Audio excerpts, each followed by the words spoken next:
وہ کسی کو یاد کر لے تو بڑے فخر کی بات ہوتی ہے۔ حق تعالی جو بادشاہوں کا بادشاہ ہے، اس کے یہاں کسی کا تذکرہ ہو تو یہ تھوڑے فخر کی بات ہے، تھوڑی عزت کی چیز ہے کہ اللہ یاد کرے بیٹھ کر کسی کو۔ حق تعالی کب یاد کریں گے؟ جب تم یاد کرو گے اسے۔ فاذکرونی اذکرکم، تم میری یاد کرو میں تمہاری یاد کروں۔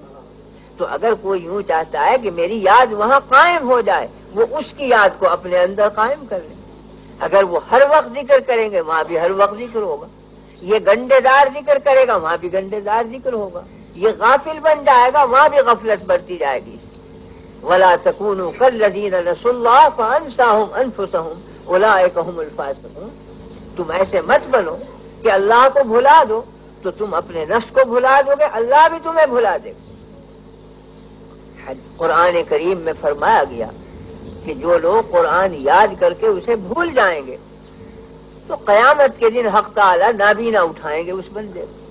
وہ کہے گا کہ رب لما حشرتنی اعمی وقد كنت بصیرا، اے اللہ مجھے اندھا کیوں اٹھا، میں تو بینا تھا دنیا میں تو دیکھنے والا تھا۔ قال كذلك اتتك آیاتنا فنسیتها فكذلك اليوم تنسى، ہم نے اپنی آیتیں تیرے سینے میں ڈالی تھیں، تو نے انہیں بھلا دیا، ہم نے تجھے بھلا دیا۔ تو اگر یہ نسیان کا برتاؤ کرے گا ادھر سے بھی نسیان ہو جائے گا، یہ ذکر کا برتاؤ کرے گا ادھر سے بھی ذکر ہو جائے گا۔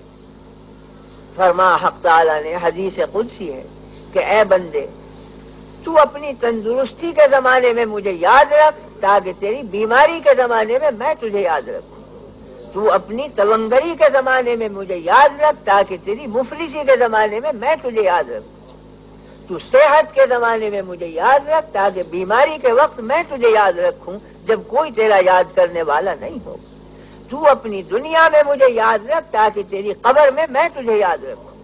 جو یہاں یاد کرے گا وہ یاد وہاں کام دے گی، جو یہاں بھول جائے گا تو وہاں بھی وہ قسم پرسی کے عالم میں ہوگا۔ اس لیے ذکر اللہ نہ صرف کائنات کی روح ہے بلکہ انسان کی بھی روح ہے، انسان کی روح کی روح ہے۔ اگر ذکر منقطع ہو جائے تو روح پر مردنی چھا جاتی ہے۔ اگر احساس ہو، فرق یہ ہے کہ سیاہ کپڑے پر ہزاروں دھبے ڈال دو احساس نہیں ہوگا کہ اس پہ دھبا ہے اس لیے کہ خود رنگی سیاہ، اور سفید کپڑے پر ذرا سا دھبا لگا دو تو نمایاں ہوگا، محسوس ہوگا۔ تو جن کے قلوب میں غفلت رچ چکی ہے ان میں اگر 10 غفلتیں بڑھ جائیں احساس نہیں ہوگا کیونکہ غفلتوں میں رنگا ہوا ہے دل، لیکن یاد کرنے والا اگر منٹ بھر غافل ہو اسے احساس ہوگا کہ کیا چیز چھن گئی میرے اندر سے۔ تو احساس پیدا کرنا چاہیے ذکر اللہ کا۔ زندگی یہی ہے، فرد انفرادی زندگی بھی اسی میں ہے، اجتماعی زندگی بھی اسی میں۔ زندگی نام ہے فی الحقیقت شیرازہ بندی کا، موت نام ہے شیرازہ بکھر جانے۔ یہ بدن آگ پانی ہوا مٹی جمع شدہ موجود ہے، کہا جائے گا زندہ ہے۔ قبر میں جا کے ریزہ ریزہ ہو کے اجزا بکھر جائیں گے، کہا جائے گا کہ موت آ گئی۔ تو ذکر اللہ روح کو بدن سے ملائے رکھتا ہے اور بدن کے اجزا کو جمع رکھتا ہے۔ تو ذکر اللہ روح ہے انسان کی، زندگی ہے انسان کی، یہ نہ ہو تو آدمی کی زندگی ختم۔ اس واسطے میں نے یہ حدیث پڑھی تھی اور مقصد یہ نہیں تھا کہ کوئی لمبی تقریر کی جائے، مقصد اس حدیث کی تشریح اور اس کا ترجمہ تھا کہ اس کی عادت ڈالی جائے ذکر اللہ کی، اور اس کے 3 طریقے ہیں۔ سب سے پہلا طریقہ جو اصل اور بنیادی ہے وہ تو فرائض کی ادائیگی ہے۔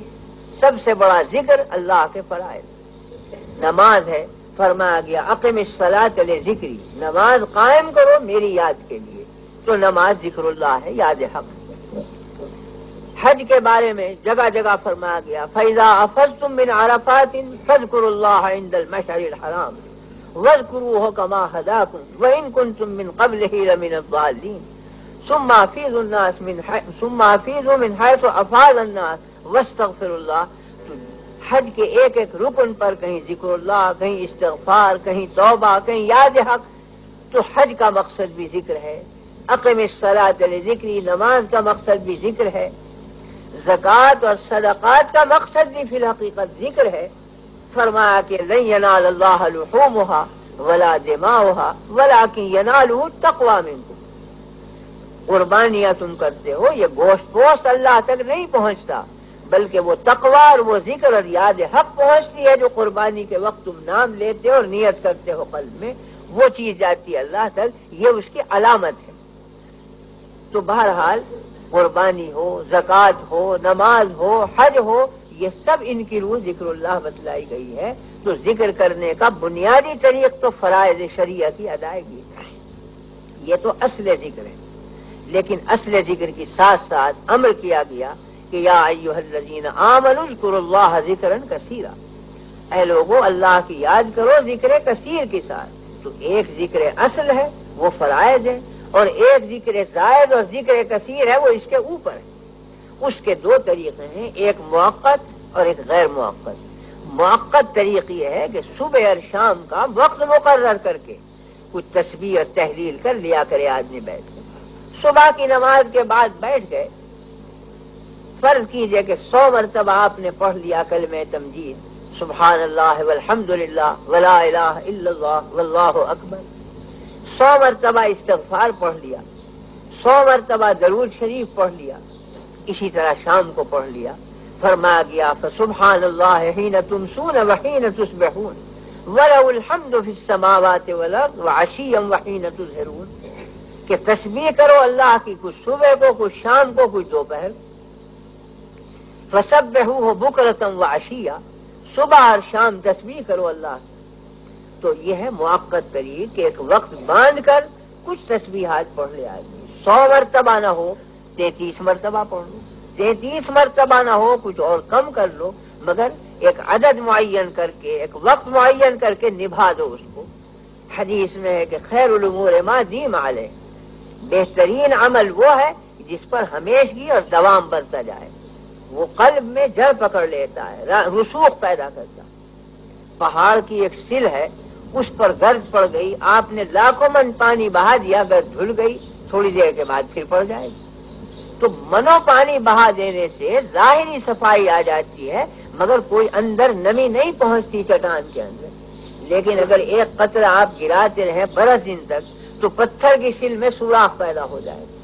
تو تھوڑا تھوڑا عمل ہو تو قلب میں جڑ قائم ہو جاتی ہے، اور ایک دن آپ نے 50 نمازیں پڑھ لی اور پھر غائب ہوئے تو برس دن تک غائب، تو گرد دھل جائے گی، اجر مل جائے گا، لیکن قلب میں کوئی ملکہ، کوئی بنیاد، کوئی جڑ نہیں قائم ہو۔ تو تھوڑا عمل ہو مگر دوام کے ساتھ ہو، وہ کارآمد ہوتا ہے، دل میں ملکہ پیدا ہو جاتا ہے، جڑ قائم ہو جاتی ہے۔ تو 100 مرتبہ نہ ہو 50 دفعہ صحیح، 50 دفعہ نہ ہو 21 دفعہ صحیح، 11 ہی مرتبہ صحیح، مگر نام حق لیا جائے ایک مقرر وقت تک، کچھ تلاوت کر لی، کچھ تسبیح، کچھ تحلیل، کچھ تکبیر، چاہے 10 منٹ میں ہو مگر پابند ہو جائے آدمی، 40 دن کے بعد خود محسوس ہوگا کہ کیا اثر میرے قلب کے اندر قائم ہوا۔ من اخلص للہ 40 صباحا تجری من قلبہ ینابیع الحکمت، حدیث میں ہے کہ کسی عمل کو 40 دن خلوص کے ساتھ مسلسل کرے تو قلب میں سے حکمت کا چشمہ پہ پڑتا ہے آدمی، ایک بنیاد قائم ہو جاتی ہے یاد حق کی، جس کی جیسی مناسبت ہے ویسی معرفت شروع ہو جاتی ہے۔ تو ایک ذکر کی یہ صورت ہے ذکر کثیر کی کہ مقررہ وقت پر آدمی کچھ اللہ کا نام لے، اور دوسری صورت یہ ہے کہ غیر مقررہ طریق پر عادت ڈالے آدمی کہ کوئی نہ کوئی اللہ کا نام نکلتا رہے اس کی زبان سے، اللہ اللہ، سبحان اللہ، لا الہ الا اللہ، اللہ اکبر، اٹھتے بیٹھتے چلتے پھرتے کھڑے ہوئے بیٹھے ہوئے، وضو سے بے وضو، کوئی قید نہیں۔ مہینہ 2 مہینہ تو تکلف کر کے عادت ڈالنی پڑے گی، اور جب عادت پڑ جائے گی تو بے اختیار اللہ کا نام زبان پہ جاری ہوگا۔ کوئی حادثہ پیش آئے گا، گر پڑے آپ، فوراً الا اللہ، لا الہ الا اللہ، بسم اللہ، کوئی نہ کوئی اللہ کا نام نکلے گا۔ یہ نہیں نکلے گا کہ لوگوں دوڑو مجھے بچاؤ، اللہ کا نام نکلے۔ تو ابتداءً تکلف کرنا پڑے گا، جب عادت پڑ جائے گی تو پھر خود بخود بے ارادے بھی ذکر حق شروع ہو جائے گا زبان کے اوپر، اور اس کا نتیجہ یہ ہوگا کہ مرتے وقت بھی بلا ارادہ اللہ کا ذکر زبان پہ جاری ہوگا، خاتمہ ایمان پر ہوگا۔ حدیث میں فرمایا گیا ہے کہ تحشرون کما تموتون وتموتون کما تحیون، تمہارا حشر اس حالت پر ہوگا جس حالت پر موت آئی، اور موت اس حالت پر آئے گی جس حالت پر زندگی گزاری ہے۔ اگر زندگی گزاری ہے اللہ کے نام کی مشق پر، موت کے وقت یقیناً اللہ کا نام زبان پر جاری ہو۔